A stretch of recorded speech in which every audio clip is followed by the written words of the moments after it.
오늘은 6.25 한국전쟁 이후 처음으로 남북 정상이 만나 체결한 6.15 남북 공동선언 20주년 되는 날입니다. 이 노벨 평화상을 수상할 정도로 세계도 주목했고 이후 수차례 남북 정상이 만나는 화해의 물꼬도 텄죠. 하지만 이후에도 북한의 핵 개발은 멈추지 않았고 지금도 진행 중입니다. 이 대북전단 살포를 빌미로 다시 관계가 얼어붙은 오늘 문재인 대통령은 더는 기다릴 수 없다며 획기적인 남북 관계의 개선 의지를 밝혔습니다. 김윤수 기자입니다. 문재인 대통령이 6.15 남북 공동선언 20주년을 맞아 작심한 듯 남북 관계에 대한 메시지를 내놓았습니다. 남과 북이 함께 돌파구를 찾아 나설 때가 되었습니다.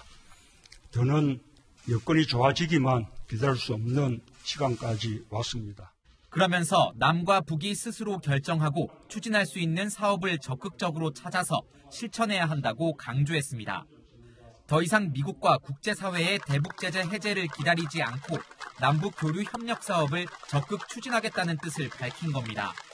최근 북한이 문 대통령을 겨냥해 자신의 말과 약속을 이행할 의지가 없다고 비난하자 문 대통령이 남북 경협에 대한 확답을 줬다는 분석이 나옵니다.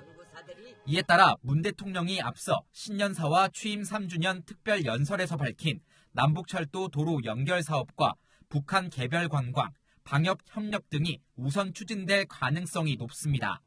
문 대통령은 북한에 대해서도 대화로 문제를 풀자고 거듭 목소리를 높였습니다. 북한도 소통을 단절로 하고 긴장을 조성하며 과거의 대결 시대로 되돌리려 해서는 안 됩니다. 문 대통령은 남북 관계가 요동치는 이유로 정권의 변동과 국제 정세를 들면서 4.27 판문점 선언과 9.19 평양 공동선언 등의 국회 비준 필요성도 언급했습니다. 채널A 뉴스 김윤수입니다. 최근 북한의 압박으로 6.15 선언 20주년을 마냥 기뻐할 수 없게 된 여권은 이런 남북관계 경색의 책임을 미국 탓으로 돌렸습니다. 이어서 강병규 기자입니다. 김대중 노무현 정부에서 통일부 장관을 지낸 정세현 민주평통 수석 부의장은 우리 정부가 북한에게 막말을 듣는 이유가 미국 때문이라고 했습니다. 우리 정부가 북한한테 이런 모욕을 수모를 당하게 만든 것이 사실은 미국이었단 말이야. 그러면 미국에 대해서 할 말을 해야지. 미국이 사사건건 발목을 잡는 바람에 남북관계가 진전되지 못했고 결국 막말을 듣게 됐다는 겁니다. 민주당은 한 발 더 나아가 미국의 대북제재 완화를 촉구했습니다. 미국은 개성공단과 금강산 관광이 조속히 재개될 수 있도록 대북제재의 예외를 인정해 줄 것을 촉구합니다. 송영길 민주당 의원은 북한 경제를 백인 경찰에 목 졸려 숨진 조지 플로이드에 비유하며 제재 완화를 주장했습니다. 법여권 의원 174명은 북한의 개혁 개방을 이끌어야 한다며 한반도 종전선언 촉구 결의안을 국회에 제출하기도 했습니다. 미래통합당은 북한 도발 중단 촉구 결의안 발의로 맞불을 놨습니다.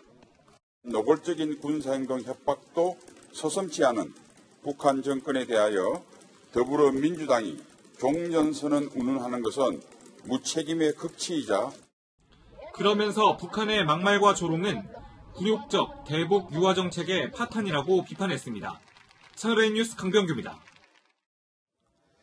북한은 오늘 6.15 선언을 기념하는 축사 대신 이 서리빨 치는 보복으로 끝장을 보겠다는 저주를 퍼부었습니다. 협상파인 문정인 대통령 특보마저 북한이 군사행동에 나설 수 있다고 경고한 상황인데요. 실제로 북한 최전방 초소에 걸려있던 인공기 깃발이 내려지는 등 움직임이 심상치가 않습니다. 최선 기자가 다녀왔습니다.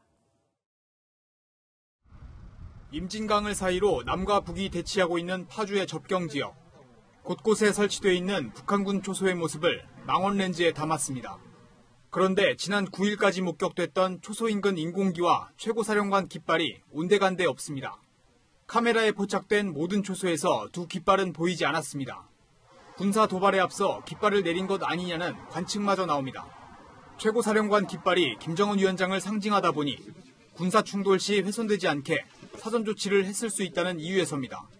예의주시하고 있고 감시하고 있습니다. 추적하고 있는데 구체적인 내용에 대해서 설명드릴 사안은 아닌 거라고 판단이 됩니다.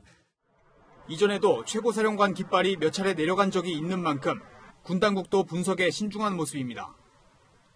멀리 보이는 북한군 초소에서 평소와 다른 이상한 징후가 포착되면 이곳 접경 지역은 평소보다 긴장감이 높아질 수밖에 없습니다. 북한군의 심상치 않은 움직임은 더 있습니다. 김여정 북한 노동당 제1부부장이 무력 도발을 시사한 담화가 나온 날, 북한군은 군사분계선 인근 감시초소 GP에서 고사총을 꺼내놓고 훈련을 벌인 것으로 알려졌습니다. 북한 노동신문은 오늘 끝장을 볼 때까지 연속적인 행동으로 보복할 것이다라며 위협을 이어갔습니다. 보복 조치로는 비무장지대나 NLL에서의 국지 도발이나 개성공단 철거 등이 거론되고 있습니다. 미국 등 국제사회의 이목을 끌기 위해 잠수함 발사 탄도미사일, SLBM 시험 발사 가능성도 제기됩니다. 채널A 뉴스 최선입니다.